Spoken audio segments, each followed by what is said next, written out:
Hey guys, welcome back to the channel, and today I'm going to show you how to use Gemini's cryptocurrency storage. Now for Gemini cryptocurrency storage, there are a couple of things to take note of. First is eligibility.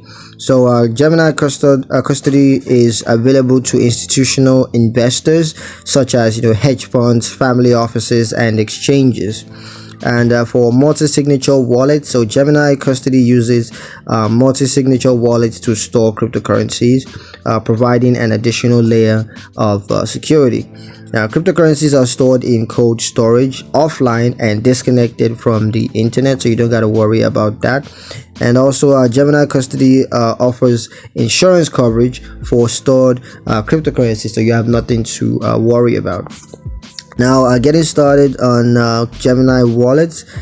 Gemini wallets is available to all Gemini users. You can use that at any time, and Gemini wallet stores cryptocurrencies in a hot wallet that's connected to the internet.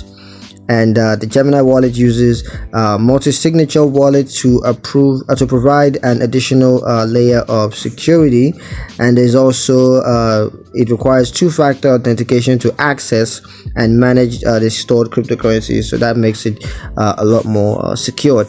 Now when it comes to storing cryptocurrencies on Gemini, what you need to do is deposit cryptocurrencies into your Gemini accounts, and then transfer the deposited cryptocurrencies to the Gemini wallet, or it could be Gemini custody.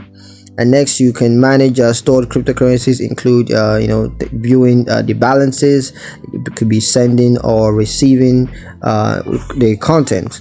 So yeah, that's pretty much it on how to use Gemini's cryptocurrency storage. Hope you guys liked the video. Hope you found it useful enough. If you did, like the video, comment down below, let me know what you thought. Share the video with your friends and subscribe to the channel if you haven't done that already. And I will see you guys in the next one.